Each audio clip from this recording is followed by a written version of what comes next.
Welcome friends in today's session of taxation subject. Currently we are dealing with salary income. Before this we have calculated important long three university sums. Today also one more university long sum we will try to cover in today's session. Let us have the details of the sum first.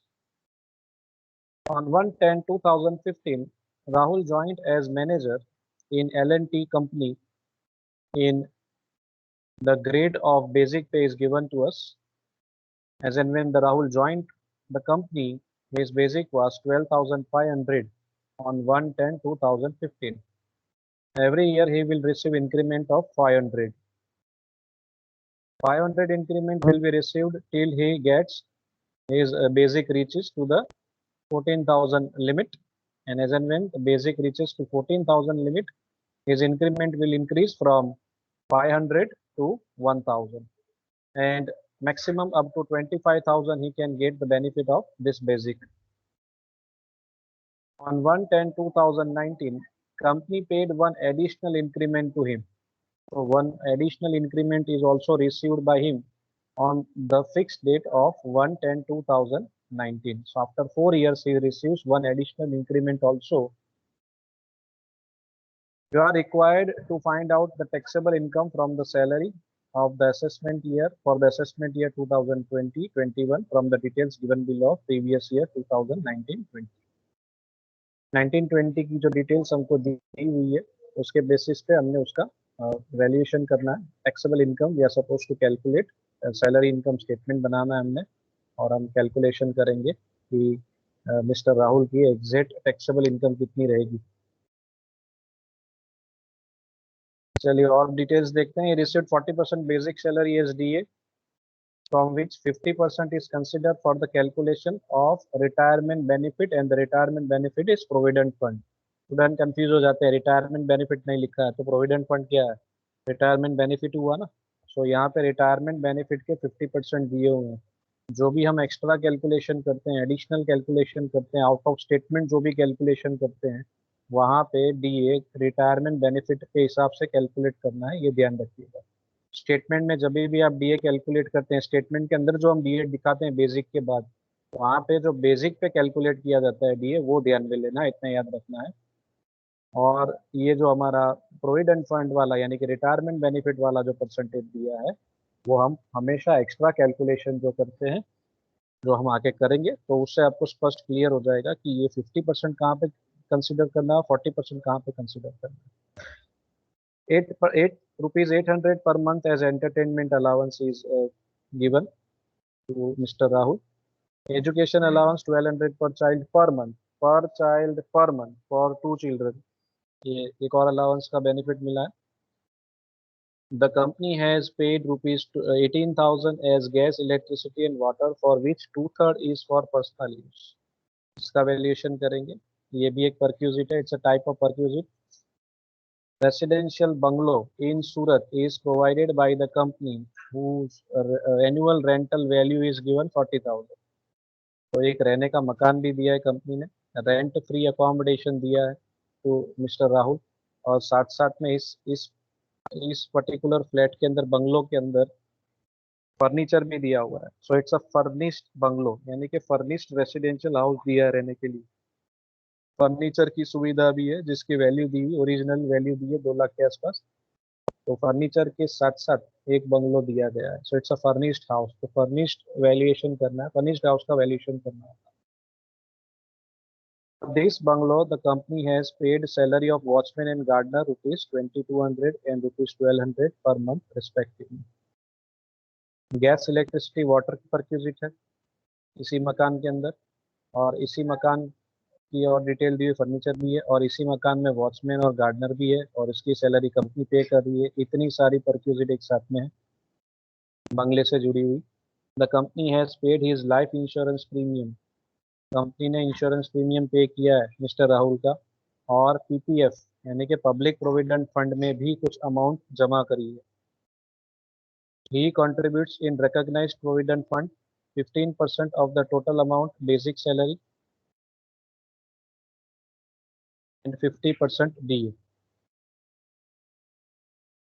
चलिए, सो 15% जो है वो basic salary का हम consider करेंगे।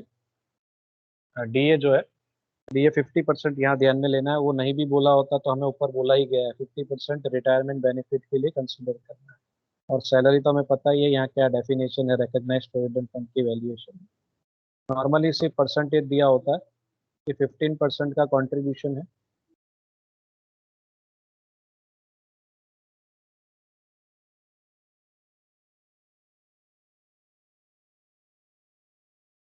ही नहीं, यहाँ mistake है, make it company's contribution. Company contributes in recognised provident fund 15% of the total amount of the basic salary and 50% DA.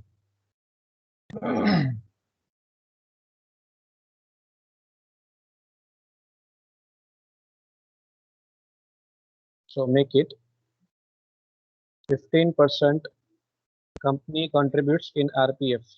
बस इतना सिंपल पॉइंट है, बाकी मिस्टेक है टाइपिंग, हमने सुधार दिया है। चलिए, ₹200 per month deducted as professional tax from his salary. Professional tax भी डिडक्ट किया जा रहा है सैलरी में से, जो एग्जाम्पशन में लास्ट में हम डिडक्शन में अलग से हम लास्ट में इसकी एंट्री होती है वो देखेंगे।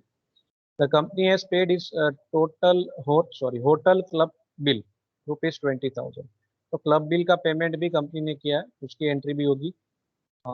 Compensation 15,000 as compensation for injury during office hours paid by the company। हम एक कॉम्पेंसेशन भी पे किया है, कंपनी ने पे किया है। इंजरी हुई है मिस्टर राहुल को, तो उसका कॉम्पेंसेशन उसे मिला है 15,000 का। तो क्या ये टैक्सेबल है कि नहीं, वो भी हम देखेंगे। A motor car of ₹9,50,000 price, motor car की प्राइस दी हुई है पहली बार। A motor car of ₹9,50,000 price and having 1800 CC cubic capacity, it's a big car with driver provided by the company। The car is being used for personal purpose only, सिर्फ personal purpose के लिए use हो रही है, तो उसका valuation कैसे होगा। For such perquisite 1500 per month deducted from his salary। हर महीने ये मोटर कार की फैसिलिटी के लिए 1,500 रुपये उसकी सैलरी में से काटे जा रहे हैं, डिडक्शन किया जा रहा है एम्प्लॉय की। The company paid salary of driver 5,000 per month and all other expenses.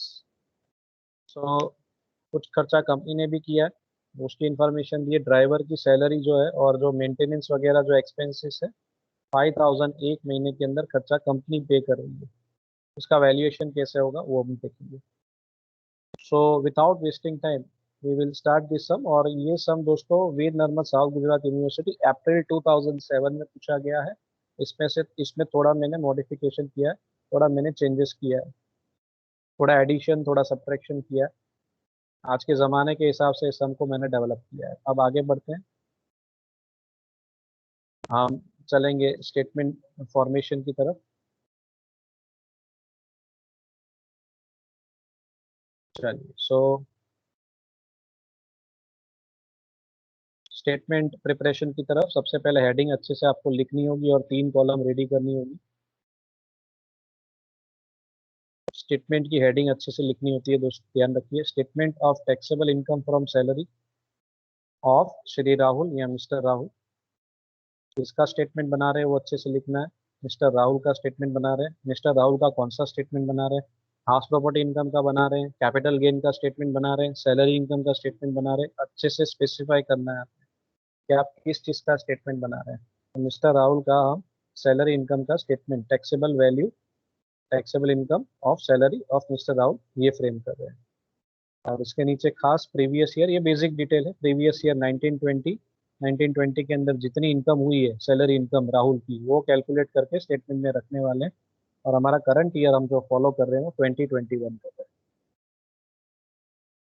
हैं। तो सबसे पहले जो आपको इन्फॉर्मेशन दी है सर ने, इसकी ज्वाइनिंग डेट, राहुल ने कंपनी कब ज्वाइन की है वो ज्वाइनिंग डेट आपको ध्यान में लेना है, और साथ साथ में उसका बेसिक कैलकुलेशन करना है, बेसिक का।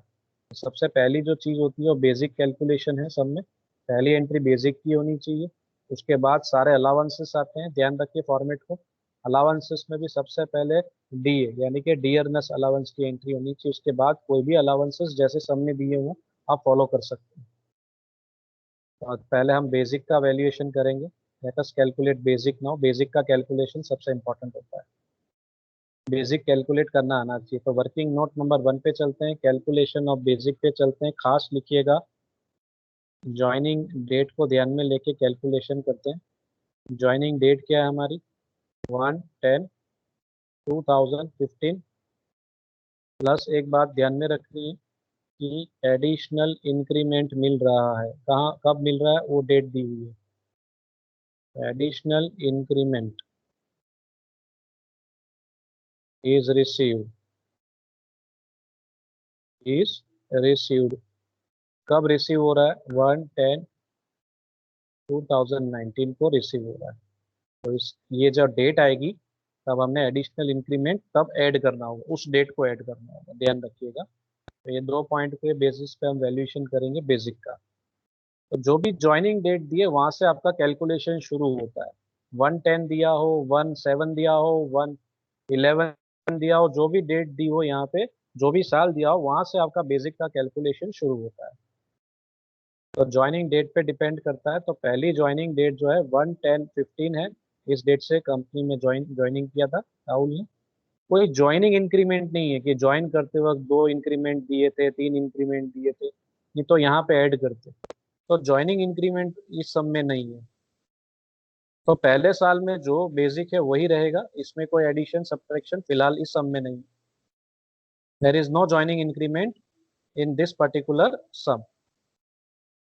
चलिए एग्जैक्टली एक साल बाद की डेट आप डालेंगे, एग्जैक्टली एक साल बाद, क्योंकि एक साल बाद इंक्रीमेंट मिलता है। 12 महीने खत्म हो गए उसके बाद आपकी पगार बढ़ेगी, उसे इंक्रीमेंट कहते हैं। पगार बढ़ना यानी इंक्रीमेंट। कितना इंक्रीमेंट मिलेगा हर्षल? यहाँ स्लैब में दिया हुआ ही है हमें, ये पूरी चेन में दिया हुआ है। 12,500 आपका बेसिक रहेगा और हर साल आपका इंक्रीमेंट 500 से बढ़ेगा, तब तक बढ़ेगा जब तक 14,000 ना हो जाए। चलिए तो कैसे कैलकुलेशन होगा? 12,500 प्लस 500 करेंगे तो 2016 से बेसिक कितना हो जाएगा? अक्टूबर 2016 से बेसिक हो जाएगा एक महीने का पर मंथ 13,000 एग्जैक्टली। फिर से एक साल बाद की डेट डालेंगे 1/10/17। ये 13,000 नीचे कैरी फॉरवर्ड करेंगे और उसमें रेगुलर इंक्रीमेंट ऐड करेंगे। रेगुलर इंक्रीमेंट हमारा है 500 रुपये, 500। तो 13,000 प्लस 500 हो गया 13,500। ये हमारा रेगुलर इंक्रीमेंट हम ऐड कर रहे हैं। फिर एग्जैक्टली एक साल बाद की डेट डालेंगे 2018 अक्टूबर की होगी। 13,500 कैरी फॉरवर्ड करेंगे और 500 ऐड करेंगे तो हो जाएगा 2000। अक्टूबर 2018 से बेसिक हो जा रहा है एक महीने का 14,000। ये कब तक कैलकुलेट करता रहना है? जब तक हमारा कवरेज एरिया ना आ जाए। 2019-20 का डेटा हमें निकालना है। हमें बेसिक जो कैलकुलेट करना है 2019-20 का कैलकुलेट करना है। तो हमें 19-20 तक का डेटा चाहिए। हमारे पास तो 15 का डेटा था, 15 से ध्यान कैलकुलेशन करते करते हम 19-20 तक आएंगे। अब ध्यान रखना है आपने, 14,000 हमारा बेसिक हो चुका है 2018 में, यही कैरी फॉरवर्ड किया। अब देखिए यहाँ पे 14,000 चेन में है, हाँ सर है।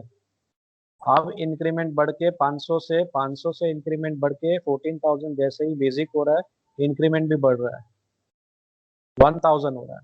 अब आपका रेगुलर इंक्रीमेंट जो है वो 1,000 ऐड करना है आपने। ये तो हमें रेगुलर इंक्रीमेंट मिलना ही मिलना है। और हमने ऊपर ही डिसाइड कर लिया, जैसे सबने बोला कि ये ज्वाइनिंग डेट थी, उसके बेसिस पे हमने कैलकुलेशन स्टार्ट किया। एडिशनल इंक्रीमेंट बीच में मिल रही है, तारीख हमने लिख दी है। 1/10/19 को एक एडिशनल इंक्रीमेंट मिल रहा है, तो वो एडिशनल इंक्रीमेंट यहाँ ऐड करना है। Plus 1 additional increment will be added.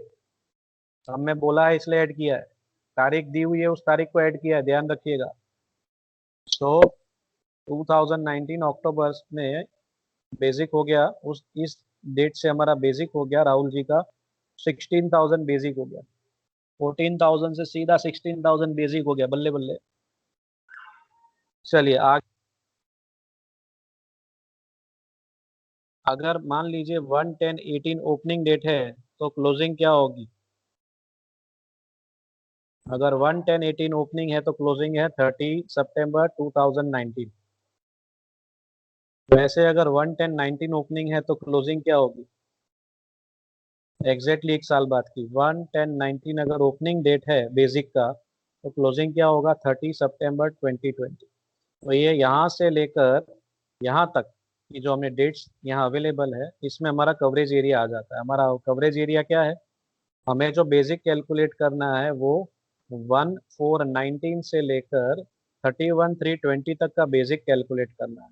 तो हमने हमारा रेंज फाइनल कर दिया, इस रेंज के बेसिस पे अब हम बेसिक कैलकुलेट करेंगे। ये रेंज क्यों निकाली है, क्योंकि यहाँ जो आपको डेट दी है ना 1418 या 1419 नहीं, अक्टूबर है, हमें तो अप्रैल से डेटा चाहिए, इसलिए यहाँ पे हमने ये कवरेज एरिया निकाला इस तरीके से, अलग से यहाँ इस तरीके से डेट फाइनल की है, ताकि हमारा आगे का कैलकुलेशन इजी हो जाए, सिंपल हो जाए।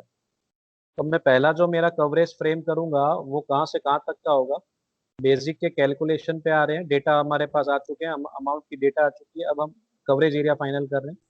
मुझे चाहिए बेसिक 1419 से लेकर 31320 तक, लेकिन जो मेरी पहली रेंज है वो 2019 सितंबर 2019 पे कंप्लीट हो जाती है।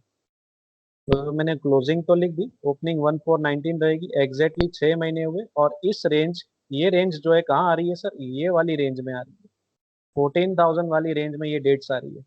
तो बेसिक कितना है, 14,000। तो यहाँ अप्रैल से सितंबर की बात करेंगे तो 6 मंथ्स हुए, तो 6 महीने का बेसिक इस तरीके से आपने कैलकुलेट करना है। 14,000 मल्टीप्लाई बाय 6 मंथ्स, अप्रैल से सितंबर कैलकुलेट करेंगे तो 6 महीने। तो पहले 6 महीने का बेसिक हो रहा है 84,000, 14,000 के हिसाब से। ऐसा अलग अलग बाइफर्केशन क्यों कर रहे हैं, क्योंकि दोनों की बेसिक अलग अलग है डेट वाइज। अब देखिए 11019 से बेसिक चेंज हो रहा है, 16,000 हो रहा है, तो अगली मेरी रेंज क्या बनेगी, फ्रॉम 11019 से लेकर यहाँ तो कंप्लीट हो रहा है 30 सितंबर 2020, वहां तक का डेटा मेरे काम का नहीं, मुझे तो 31/3/20 तक का डेटा ही चाहिए, तो मैं उतना ही लूंगा। इस ड्यूरेशन में कितना बेसिक है, 16,000। सो 16,000 मल्टीप्लाई बाय 6 मंथ्स करेंगे, आ जाएगा 96,000। बेसिक कैलकुलेट करना आना चाहिए दोस्तों, इस तरीके से डेट वाइज बेसिक का कैलकुलेशन करना होगा। तो आप देखिए 1419 से लेकर हमने जैसे डिसाइड किया था, से लेकर 31/3/20 तक का मुझे बेसिक चाहिए था। सो 84,000 प्लस 96,000 हम ऐड करेंगे तो हमें हमारा 1920 प्रीवियस ईयर 1920 का बेसिक मिल जाएगा, 1,80,000। सो मिस्टर राहुल का 1920 का बेसिक हमने कैलकुलेट कर लिया, जिससे बेसिक कैलकुलेट करना आ गया, उसने सैलरी की आधी जंग जीत ली है। उसको आधा सैलरी समझ में आ चुका है, सैलरी इनकम स्टेटमेंट कैसे बनाना है वो समझ में आ चुका है, यूँ समझ लीजिए। सो 1,80,000 की अब हम करेंगे एंट्री। सबसे पहली एंट्री लिखने जा रहे हैं हम स्टेटमेंट में, basic salary as per working note number 1, और आउटर कॉलम में लिखेंगे 1,80,000। बिना टाइम वेस्ट के आगे बढ़ते हैं। He received 40% basic salary as DA, from which 50% is consider for the calculation of PF.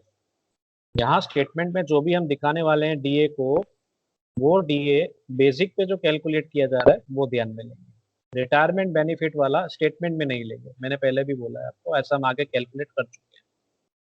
So DA basic का 40% लेंगे, बेसिक कितना है हमारा 1,80,000 पे 40% निकालेंगे तो आ जाएगा 72,000।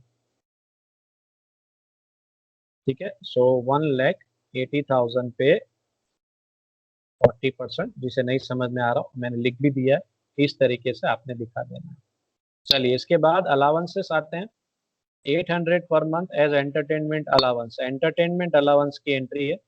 Entertainment allowance is fully taxable if the person is not a government employee. Remember, if a person is not a government employee, it is fully taxable. कहीं पे भी सब में नहीं लिखा गया है कि राहुल जो है गवर्नमेंट एम्प्लॉय, तो वो प्राइवेट सेक्टर का एम्प्लॉय है, और जो भी एंटरटेनमेंट अलाउंस मिला है वो फुल्ली टैक्सेबल होगा, इसमें कोई एग्जम्पशन नहीं मिलता है। सो 9,600 एंटरटेनमेंट अलाउंस फाइनल अमाउंट, 12 महीने का निकालना, 1 महीने का दिया है, सो एनुअल एंटरटेनमेंट अलाउंस हो जाएगा 9,600। आगे बढ़ते हैं। एजुकेशन अलाउंस ₹1,200 पर चाइल्ड पर मंथ, ये जो है ना, ये है खतरनाक पॉइंट, पर child per month for 2 children. ठीक है, इसके हिसाब से इसके बेसिस पे वैल्यूएशन करेंगे। एजुकेशन अलाउंस का प्रोविजन आपको, रूल आपको पता होना चाहिए। एजुकेशन अलाउंस इसमें कैसे कैलकुलेशन करेंगे, पहले रिसीव्ड अमाउंट निकालेंगे। तो चलिए पहले रिसीव्ड अमाउंट निकालते हैं। रिसीव्ड कैसे निकलेगा कि कंपनी ने कितना एजुकेशन अलाउंस मिस्टर राहुल को दिया है, कह रहे हैं 1200 पर चाइल्ड पर मंथ दिया है और उसके 2 बच्चे हैं। तो 1200 एक महीने का यानी 12 महीने में कन्वर्ट करेंगे। एक बच्चे का तो कितने बच्चे हैं, 2 बच्चे। अगर यहाँ 4 बच्चे दिए हो तो 4 चिल्ड्रन दिया हो तो मैं यहाँ 4 चिल्ड्रन लिख लेता। रिसीव्ड में पूरा डेटा लेना है, मार्क माय वर्ड्स। रिसीव्ड की जब आप वैल्यू निकाल रहे हैं वहाँ पूरा डेटा लेना है जैसा सम में दिया हो, 1200 1500 पर चाइल्ड पर मंथ, और मान लीजिए 5 बच्चे दिए हो तो यहाँ पे 5 बच्चे ले लेना। एग्जम्पशन में जब आप एग्जम्पशन निकालते हैं तो वहां पे 2 ही बच्चे लेने, मैक्सिमम 2 चाइल्ड अलाउड, खास ध्यान रखना। चलिए तो यहाँ इसका टोटल हो गया रिसीव्ड का 28,800। इसका वैल्यूएशन इतना मिला, कंपनी ने दिया 28,800। क्या ये पूरा टैक्सेबल, नहीं सर, पार्टली टैक्स फ्री होगा। वो कैसे होगा उसका कैलकुलेशन करना आना चाहिए। एग्जम्पशन का फायदा मिलेगा, एक महीने का 100 रुपए का फायदा मिलेगा और मैक्सिमम 2 बच्चों पे फायदा मिल सकता है। यानी इतना माइंड में रखिए कि एजुकेशन अलाउंस की मैक्सी लिमिट है 2400 रुपए, उससे ज्यादा का फायदा नहीं मिल सकता। एक बच्चा हो तो 1200 की लिमिट है, 2 बच्चे हो तो 2400 की लिमिट है सालाना, एनुअली। एक महीने का 100 रुपए, तो एक साल का कितना, 1200 रुपए एक बच्चे का। 2 बच्चे मैक्सिमम अलाउड है, यानी इसकी मैक्स लिमिट एग्जाम्पशन की 2400 से ज्यादा नहीं है। तो यहाँ 2 बच्चे हैं, दोनों का फायदा मिलेगा। डिडक्ट करेंगे, आउटर कॉलम में आएगा 26,400। इस रकम पे लगेगा टैक्स, 28,800 पे नहीं, लेकिन 2400 का फायदा मिलेगा। वो फायदा डिडक्ट करके हमने ये वैल्यूएशन यहाँ लिखना है। चलिए इसके बाद अगला पॉइंट परक्यूजिट का है, वो देखते हैं। Company has paid ₹18,000 as gas electricity and water for which 2/3 is for personal use. Gas water electricity की परक्यूजिट की बात हो रही है। अगर बिजनेस पर्पस के लिए तो फुल्ली टैक्स फ्री है, पूरा का पूरा पर्सनल पर्पस है तो पूरा का पूरा फुल्ली टैक्सेबल है। और उसमें से अगर कुछ ऐसे हिस्सा दिया है, पोर्शन दिया है कि भाई 2/3 पर्सनल यूज के लिए, तो जितना पर्सनल यूज के लिए उतनी टैक्सेबल अमाउंट बनेगी। इसका वैल्यूएशन कैसे होगा देखते हैं, बहुत सिंपल है।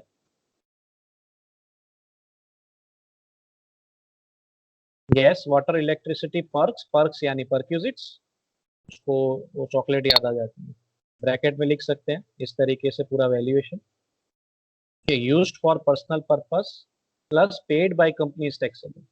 कंपनी ने पे किया है तो यहाँ लेना है स्टेटमेंट में। मान लीजिए ऐसा लिखा हो, mister Rahul has paid ₹18,000 for gas water electricity, तो टैक्स फ्री हो जाएगा। राहुल की जेब से निकला है तो स्टेटमेंट में नहीं आएगा, कंपनी की जेब से निकला है तो स्टेटमेंट में आ सकता है। और वो भी किस पर्पस के लिए हो तो आ सकता है, पर्सनल पर्पस के लिए। तो कंपनी के पर्पस के लिए यूज होता तो पूरा का पूरा टैक्स फ्री, पूरा का पूरा पर्सनल पर्पस के लिए यूज होता और कंपनी ने पे किया होता टैक्सेबल। तो ये सारे चीजें आपको माइंड में रखनी होगी। तो 18,000 पे 2/3 निकालना है तो कितना हो जाएगा, 12,000। 18,000 मल्टीप्लाई बाई 2 डिवाइड बाई 3 करेंगे, 12,000 पे लगेगा टैक्स। यानी जो 6,000 है वो बिजनेस पर्पस के लिए है, इसलिए वो टैक्स फ्री हो गया। इसके बाद आगे कंपनी ने रहने की सुविधा दी है, रेंट फ्री अकोमोडेशन दिया है, और वो भी फर्निश्ड दिया है। फर्निश्ड यानी फर्नीचर के साथ दिया है, रहने की सुविधा दी है, उसका वैल्यूएशन करना आना चाहिए। तो अब चलते हैं हमारे वर्किंग नोट नंबर 2 के पास बिना टाइम वेस्ट किए। हेडिंग देंगे, हेडिंग क्या होगा, रेंट फ्री अकोमोडेशन। कैसा फ्लैट है, कैसा बंगलो है, फर्निश्ड फ्लैट है, फर्निश्ड बंगलो है, उसका कैलकुलेशन करना है फर्निश्ड के बेसिस पे। फर्निश्ड का कैलकुलेशन करने के लिए आपने सबसे पहले अनफर्निश्ड का कैलकुलेशन करना होगा। ऐसा मानना होगा कि ये मकान पहले खंडर था, पहले से ही फर्निश्ड नहीं था, पहले तो सिर्फ 4 दीवार थी, पहले अनफर्निश्ड था बाद में फर्निश्ड हुआ है। तो पहले अनफर्निश्ड का वैल्यूएशन करना है, उसके बाद फर्निश्ड का वैल्यूएशन होगा। अनफर्निश्ड के वैल्यूएशन के लिए पहला स्टेप क्या है, आपने सैलरी कैलकुलेट करनी है। सो जब भी आप रेंट फ्री अकोमोडेशन कैलकुलेट कर रहे हैं फर्निश्ड फ्लैट कैलकुलेशन करना है, तो फर्निश्ड फ्लैट के टैक्सेबल वैल्यू निकालनी है आपने, तो आपने सबसे पहले सैलरी कैलकुलेट करनी है। सैलरी की डेफिनेशन यहाँ पे क्या है, BABC, basic all taxable allowance, A से, फिर बी आया तो बोनस, और फिर सी आया तो कमीशन। इन चार चीजों का कॉम्बिनेशन बनता है सैलरी। अब इसका हम कैलकुलेशन दिखाएंगे यहाँ पे। हमें पहले सैलरी कैलकुलेट करनी है, तो सैलरी में सबसे पहले बी यानी बेसिक आएगा। बेसिक हमने ऑलरेडी निकाला हुआ है, हमने बेसिक ऑलरेडी यहाँ पे कैलकुलेट किया हुआ है 1,80,000 as per working note number 1 मैंने यहाँ लिखा हुआ है। इसके बाद डीए। डीए कौन सा लेना है सर? डीए तभी लेना है if it is for retirement benefit. अगर रिटायरमेंट बेनिफिट का हो तो ही लेना है, खास ध्यान रखिएगा। तो डीए कैसे कैलकुलेट करेंगे? रिटायरमेंट बेनिफिट का है, तो डीए की इंफॉर्मेशन पॉइंट नंबर 1 में दी है। ये डीए जो है बेसिक का 40% लेना है, और उसमें से 50% जो है रिटायरमेंट बेनिफिट, प्रोविडेंट फंड यानी रिटायरमेंट बेनिफिट के लिए। चलिए, सो कैसे कैलकुलेट करेंगे? डीए की भी वैल्यू हम निकाल चुके हैं। डीए कितना है? 72,000 है। 72,000 पे रिटायरमेंट बेनिफिट के परसेंटेज कितने हैं? 50%। ठीक है, देखिए दो तरीके से आप डीए कैलकुलेट कर सकते हैं। लंबा तरीका पहले बताता हूँ। लंबा तरीका, 1,80,000 का बेसिक है, उसका 40% निकालना है, जैसे सब में बोला है पॉइंट नंबर 1 में। अगर हम ये करेंगे तो क्या आएगा? 72,000 आएगा। फिर 72,000 का 50% निकालना, जो मैंने निकाला अगले लाइन में। मैंने सीधा 72,000 पे 50% निकाला था, क्योंकि डी हम ऑलरेडी कैलकुलेट कर चुके हैं। 72,000 डी है। डी कितना मिल रहा है? एग्जैक्टली 72,000। उस 72,000 पे अब मुझे 50% जो रिटायरमेंट बेनिफिट वाला पोर्शन है वो ही लेना है, तो एग्जैक्टली आधा हो जाएगा, 36,000। वैसे इसकी जरूरत नहीं थी मुझे, इसलिए मैंने इसको नहीं लिखा था। इसी तरीके से आप कैलकुलेशन दिखा सकते हैं। डीए फाइनल हो गया। उसके बाद क्या आएगा? और बेसिक आ गया, एक अलाउंस आ गया, और कोई अलाउंसेस है? हाँ सर, आगे दो दो अलाउंसेस है। तो एंटरटेनमेंट अलाउंस, जितने भी अलाउंसेस हो उनकी टैक्सेबल वैल्यू लेनी है, खास ध्यान रखना। तो टैक्सेबल वैल्यू क्या है एंटरटेनमेंट अलाउंस की? Always take taxable value 9,600। चलिए, एजुकेशन अलाउंस में भी ऑलवेज टेक टैक्सेबल वैल्यू। जो भी टैक्सेबल वैल्यू निकाली हमने मेहनत करके, 26,400, 28,800 नहीं लेना है, खास ध्यान रखिएगा। 26,400 एग्जम्पशन माइनस करके जो आता है वो नेट वैल्यू। क्या बोनस कमी और कोई अलाउंसेस है इस सम में? नहीं है सर। आप पूरा सम पढ़ोगे तो 3 अलाउंसेस है, तीनों की एंट्री आ चुकी है। और उसके बाद खास ध्यान रखना है कि कोई कमीशन या बोनस सम में है। पूरा सम हमने पढ़ा था, कहीं पे भी बोनस और कमीशन नहीं था। चलिए, टोटल सैलरी निकाल लेते हैं। इन चारों को ऐड करेंगे तो सैलरी रेडी हो जाएगा। 2,52,000 सैलरी आ जाएगी हमारी। अब सैलरी फाइनल करने के बाद आपने क्या ध्यान में लेना है सर? इसके बाद आपने ये ध्यान में लेना है कि ये जो मकान है ये भाड़े का मकान है या कंपनी की ओनरशिप का मकान, ये ध्यान में रखना है। तो हमने पढ़ा है कि ये कंपनी कंपनी ने भाड़े पे लेके दिया, और कंपनी भाड़ा पे करी, रेंट पे करी 40,000। तो इसके बेसिस पे आगे का कैलकुलेशन होगा। स्टेप 2 पे चलेंगे। सैलरी कैलकुलेट करने के बाद find out the taxable amount of unfurnished flat by taking base of salary calculated in step 1। अब हमें अनफर्निश्ड फ्लैट का वैल्यूएशन करना है पहले। ठीक है, फर्निश्ड तक पहुंचने से पहले अनफर्निश्ड का कैलकुलेशन करना है। अब अनफर्निश्ड का नोट है, हम वैसे आगे इस पैटर्न के सम शॉर्ट सम्स कर चुके हैं। अगर आपको रूल्स अच्छे से याद होगा तो ये आपके लिए बहुत इजी सम है, और ये कैलकुलेशन भी इजी है। When the flat is given by the company and it's rent is paid by the company, company ने रहने की सुविधा दी है और उसका भाड़ा भी कंपनी पे कर रही है, तो आपने क्या करना होगा इस सिचुएशन में? सीधा स्ट्रेट फॉरवर्ड जो सैलरी हमने कैलकुलेट की है अभी, उसका 15% कंपेरिजन कर देना है निकाल के एनुअल रेंट के साथ। ठीक है, इन दोनों में से जो कम होगा, whichever is less will be taken as taxable value of unfurnished flat. Unfurnished flat की वैल्यूएशन करने के लिए, और जो भाड़े का मकान है भाड़ा कंपनी पे कर रही है, तो उसमें दो चीजें आपको कैलकुलेट करनी है, जो अब हम 1 बाय 1 कैलकुलेट करेंगे। पहली शर्त रख देते हैं। पहली शर्त क्या है? फर्स्ट कंडीशन है अनफर्निश्ड का कैलकुलेशन करने के लिए 15% सैलरी का निकालना है। सैलरी हमारी कितनी आई थी 2,52,000, उसका 15% निकाल, इसका 15% निकाल लेना है। कितना आ रहा है 15%? इसका 15% आएगा 37,800। ये पहली शर्त हो गई। इसके बाद दूसरी शर्त पे जाना है हमने। दूसरी शर्त क्या है? जो भी भाड़ा पे किया है कंपनी ने वो भाड़ा ध्यान में लेंगे। तो भाड़ा कितना पे किया है कंपनी ने सालाना? एनुअल रेंट कितना पे किया है? 40,000। इन दोनों में से जो कम होगा वो टैक्सेबल वैल्यू होगा, whichever is less is taxable. तो हमारा अनफर्निश्ड वैल्यू फाइनल हो गया 37,800 आएगा। स्टेप 2 कंप्लीट हुआ। तीसरे स्टेप पे चलते हैं। तीसरे स्टेप में मुझे ये फर्निश्ड फ्लैट है तो मुझे इसका फाइनल वैल्यू निकालना है। कैलकुलेट टैक्सेबल, तीसरा स्टेप है calculate taxable amount of furnished flat. इसमें सबसे पहले कौन सी एंट्री आएगी? अनफर्निश्ड के अंदर पहला जो वैल्यू हम लिखते हैं वो अनफर्निश्ड की वैल्यू होती है। अनफर्निश्ड की वैल्यू अभी हमने डिसाइड की, वैल्यू ऑफ अनफर्निश्ड फ्लैट क्या लेना है? 37,800। उस पर लगेगा टैक्स। इसके साथ साथ इस पर्टिकुलर बंगलो के अंदर फर्नीचर की रहने की सुविधा, इसके अंदर फर्नीचर भी दिया गया है जिसकी प्राइस है 2,04,800। ठीक है, ये कंपनी ने इंस्टॉल करके दिया है और इसकी वैल्यू ये है। इसका 10% टैक्सेबल होगा। कितना परसेंट? 10%। ये कैलकुलेशन, इस प्रकार के कैलकुलेशन हम शॉर्ट सम्स में, रेंट फ्री अकोमोडेशन के शॉर्ट सम्स में कर चुके हैं। सो फर्नीचर, उसकी जो कॉस्ट प्राइस है, जो एक्चुअल प्राइस है उसका 10% निकालेंगे, तो हो जाएगा 20,480। 10%। बस और कोई सुविधा दी है? एसी, टीवी, फ्रिज वगैरह नहीं है सर।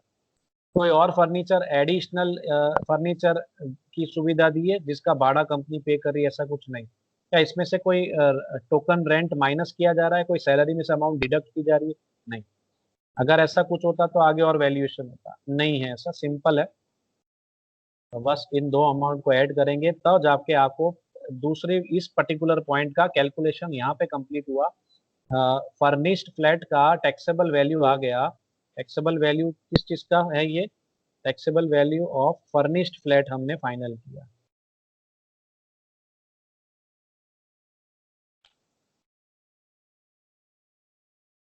पूरे सजावट वाले बंगलो का टैक्सेबल वैल्यू आ गया 58,280।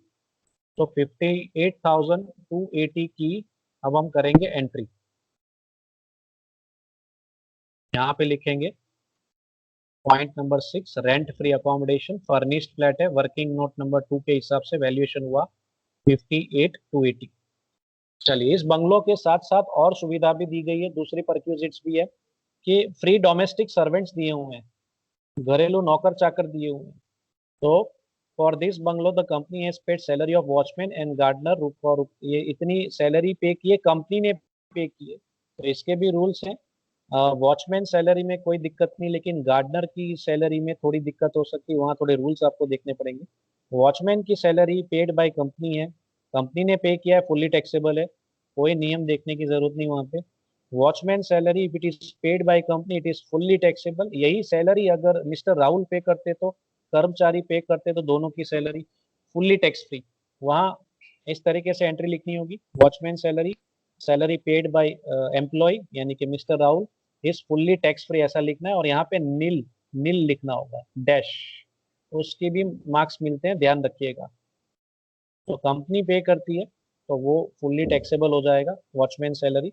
वैसे ही गार्डनर सैलरी, गार्डनर सैलरी के रूल है वो अभी हम देखेंगे।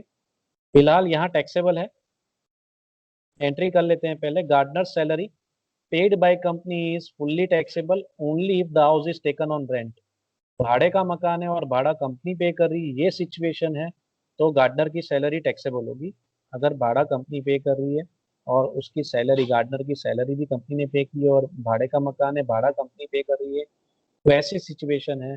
तो ये सारी सिचुएशन को कवर करके हम गार्डनर सैलरी यहाँ पे टैक्सेबल मानेंगे।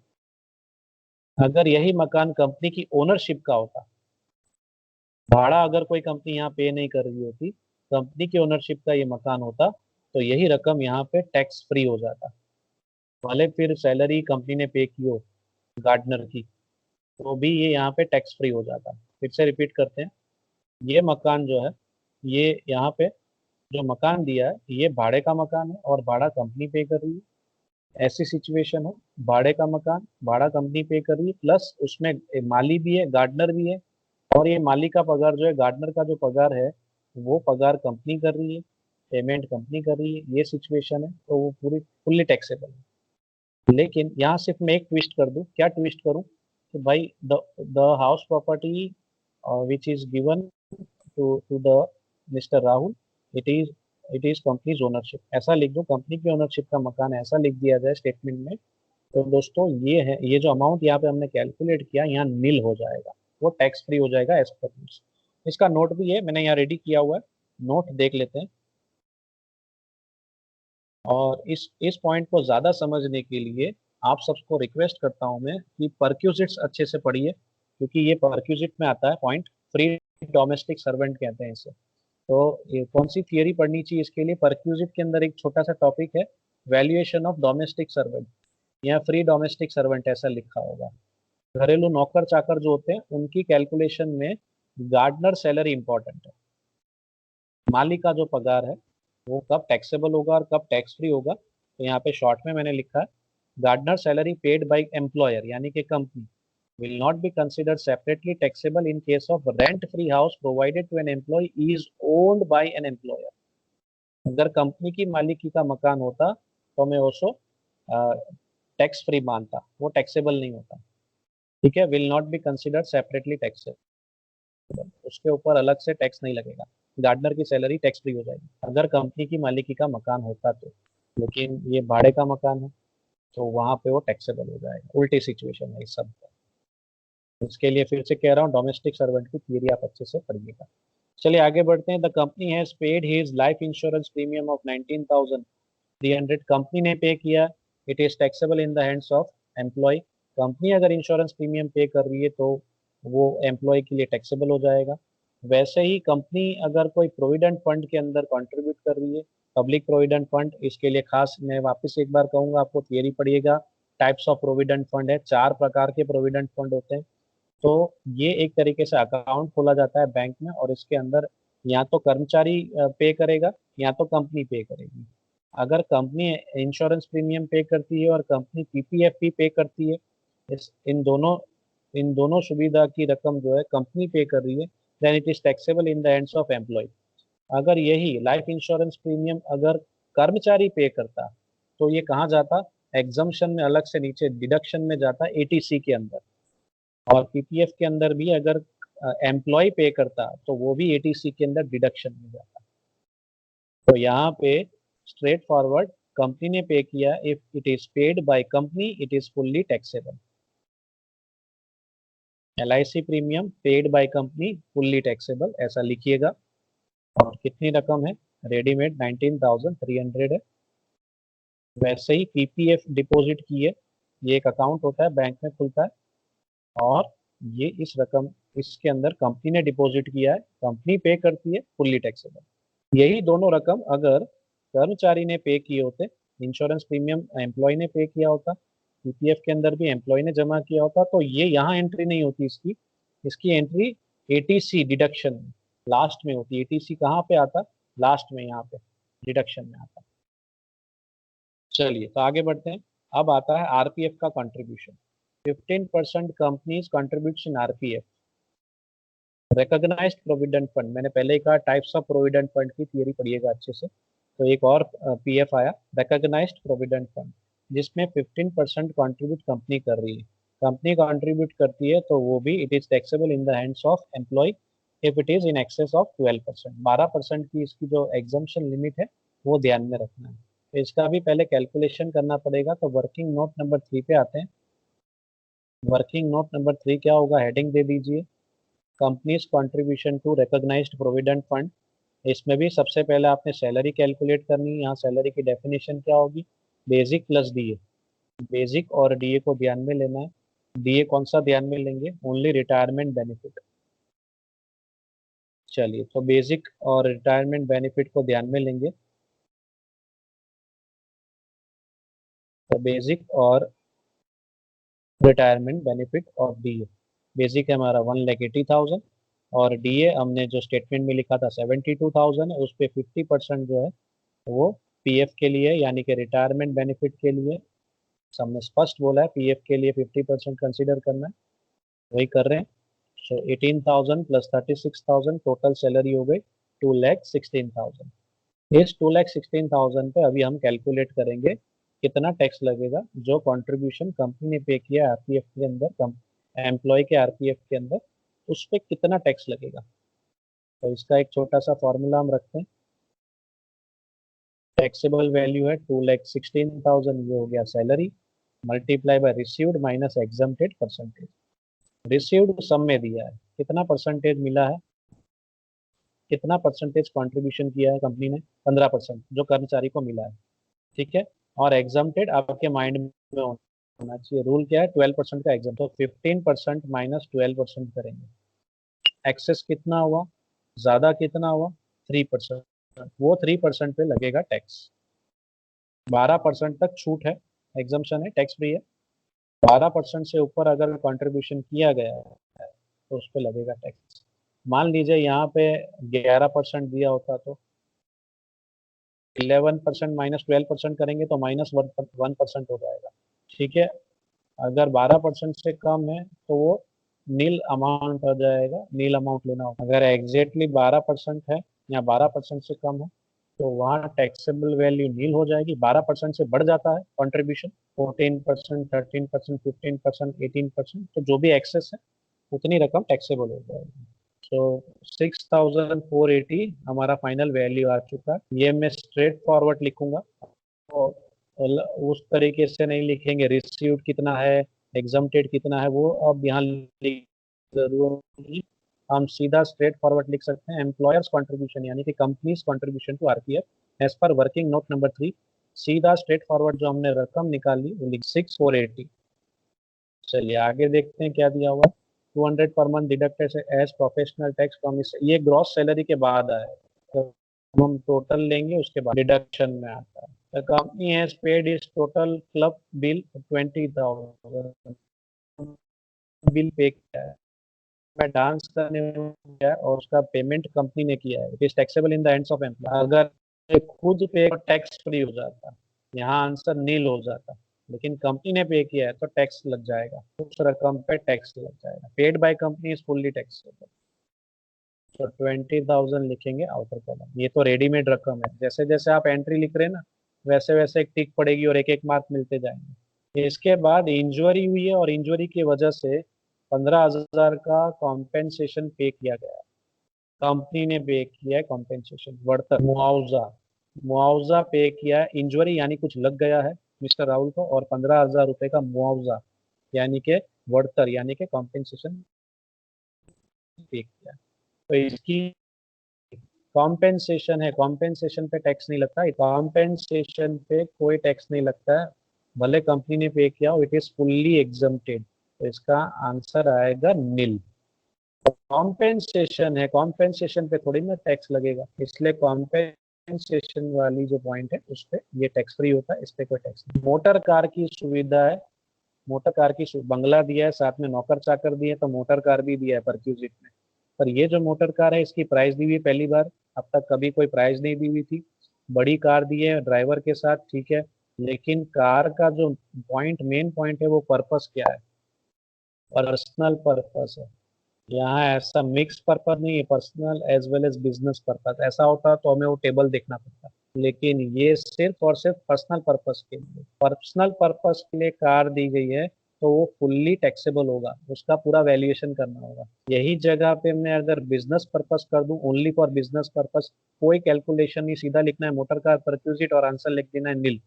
If it is use for business purpose it is fully tax free, लेकिन पर्सनल पर्पस के लिए तो पूरा कैलकुलेशन करना पड़ेगा। चलिए अब आखिरी कैलकुलेशन पे चलते हैं, working note number 4। Working note number 4 में हेडिंग क्या देंगे सर, हेडिंग देंगे computation of taxable value of motor car perquisite used for personal purpose, used for personal purpose. यहाँ स्पष्ट लिख देना है कि पर्सनल पर्पस के लिए यूज किया गया है। अब जब पर्सनल पर्पस के लिए यूज किया गया तो थियरी सेशन में हमने ये पढ़ा हुआ है इसमें क्या कैलकुलेशन करना है। जो भी ड्राइवर वगैरह की सैलरी पे की गई है, वो खर्चा अगर कंपनी ने पे किया है तो वो टैक्सेबल वैल्यू में ध्यान में लेना है। ठीक है। तो company paid salary of driver 5,000 per month and other expenses. तो मेंटेनेंस एक्सपेंसेस और ड्राइवर की सैलरी की है, तो यहाँ पे हम ध्यान में वो अमाउंट हम पहले कैलकुलेट करेंगे। ड्राइवर सैलरी एंड यहाँ कोई टेबल नहीं देखना, याद रखिएगा, पर्सनल पर्पज इस तरीके से calculation. Driver salary plus maintenance expense paid by company 5,000 है एक महीने। डेट वगैरह नहीं दी है, यानी पूरे साल का निकालेंगे 12 महीने का 60,000। यानी पूरे साल का ड्राइवर का खर्चा और मेंटेनेंस का खर्चा कंपनी भुगत रही है 60,000। यूज पर्सनल पर्पस के लिए कर्मचारी कर रहा है, पेमेंट कंपनी कर रही है, तो कोई फायदा आपको नहीं मिलने वाला है, आपने उसके ऊपर टैक्स पे करना पड़ेगा। उसके बाद जो वैल्यू दी गई है मोटर कार की, उसका 10% निकालेंगे। टीयर एंड वियर एक्सपेंसेस कहते हैं। ऐसा एक्सपेंस कहते हैं टीयर एंड वियर, डेप्रीशिएशन समझ लीजिए एक तरीके से। तो यहाँ जो रकम है, अ, यहाँ गड़बड़ है, मिस्टेक है, थोड़ी सी सुधार लेते हैं। 9,80,000 है वैल्यू, यहाँ बाय मिस्टेक 950 था, सुधार लेना है। 9,80,000 मेक इट। सो 9,80,000 एट 10% निकालेंगे। सो कितना हो जाएगा, 98,000 हो जाएगा, 10% लेना। ठीक है। सो इन दोनों का टोटल लेंगे, आ जाएगा 1,58,000। दो चीजों का हमने मिश्रण किया। जो भी ड्राइवर सैलरी वगैरह है, मेंटेनेंस एक्सपेंसेस कंपनी ने पे किया, वो कैलकुलेट किया। और जो मोटर कार की एक्चुअल प्राइस है, उसका 10% डेप्रीशिएशन निकाला, यूँ समझ लीजिए। एग्जैक्टली टेक्निकली कहते हैं वियर एंड टीयर एक्सपेंसेस। तो 98,000 उसकी डेप्रीशिएशन निकली। इन दोनों को ऐड किया, टोटल वैल्यू आई। इसमें से क्या कोई रकम सैलरी में से डिडक्ट की जा रही है? फॉर सच परक्यूजिट 1,500 पर मंथ डिडक्टेड फ्रॉम सैलरी। ऐसी सुविधा के लिए उस कर्मचारी के सैलरी में से 1,500 रुपये का अत्याचार किया जा रहा है हर महीने, यानी कि उसकी सैलरी में से इतनी रकम डिडक्ट की जा रही है। तो ये हम यहाँ से डिडक्ट कर लेंगे। कंपनी ने काटा तो हम यहाँ से काट लेंगे। कंपनी ने सैलरी में से इतनी रकम डिडक्ट की है, तो हम यहाँ से फायदा ले लेंगे। 1,500 रुपये एक महीने का है, तो 12 महीने का जो सैलरी का अमाउंट काटा गया है हमारी सैलरी में से राहुल जी की, वो 18,000 यहाँ से माइनस करेंगे। फाइनल टैक्सेबल वैल्यू आ जाएगा मोटर कार का 1,40,000। तो इस तरीके से मोटर कार परक्यूजिट का वैल्यूएशन करना है। अगर पर्सनल पर्पस के लिए हो तो इस तरीके से पूरा कैलकुलेशन दिखाना है। चलिए अब इसकी एंट्री ले लेते हैं 1,40,000 की।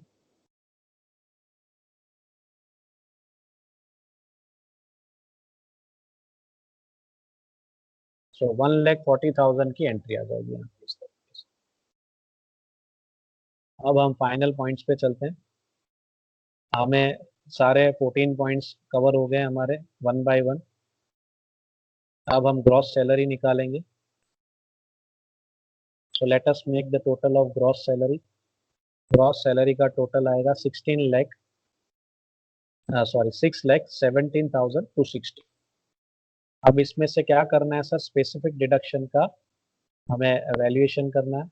इसमें से स्पेसिफिक डिडक्शन डिडक्ट होते हैं, वो डिडक्ट करना है। सबसे पहला जो स्पेसिफिक डिडक्शन है, अगर आपने फॉर्मेट का वीडियो अच्छे से देखा होगा तो आपको पता होगा, आपने थियरी अच्छे से पढ़ी होगी तो पता होगा। सबसे पहला डिडक्शन आता है एंटरटेनमेंट अलाउंस। दो ही डिडक्शन होते हैं, तो वो दो डिडक्शन में से पहला डिडक्शन है entertainment allowance, will be granted only in case of government employee. तो ये गवर्नमेंट एम्प्लॉय तो है नहीं। ठीक है, गवर्नमेंट एम्प्लॉय होता तो इसका फायदा मिलता। यानी जो ऊपर हमने एंटरटेनमेंट अलाउंस लिखा है ना, ये टैक्स फ्री हो जाता है, यहाँ पे उसको हम डिडक्शन में लेते हैं। लेकिन ऐसा तो है नहीं, गवर्नमेंट एम्प्लॉय है नहीं, इसलिए हम सिर्फ एंट्री करेंगे इस तरीके से समझने के लिए। इसके बाद आता है प्रोफेशनल टैक्स।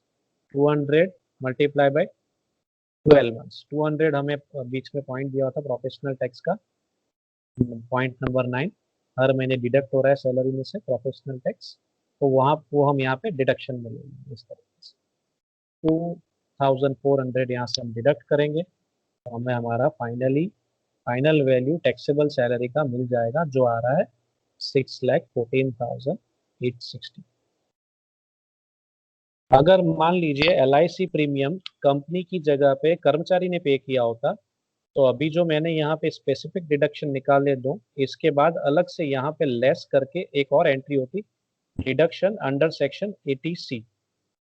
80C के अंदर पहला पॉइंट आता LIC premium paid by employee, और उसकी वैल्यू यहाँ पे हम डिडक्शन में लेते, यहाँ पे डिडक्शन में हम लेते और माइनस करते। वैसे PPF के अंदर अगर आपने कोई डिपॉजिट की रकम, तो वो यहाँ पे हम अलग से डिडक्शन में दिखाते अंडर सेक्शन 80C करके, तो वो हम डिडक्शन में इस तरीके से ले सकते हैं। तो ये दोनों वैसे डिडक्शन के पॉइंट्स बन जाते, लेकिन अगर एम्प्लॉय ने पे किए होते, तो यहाँ कंपनी ने पे किया है। तो इस तरीके से आपने सैलरी स्टेटमेंट का वैल्यूएशन करना है दोस्तों एग्जाम के अंदर।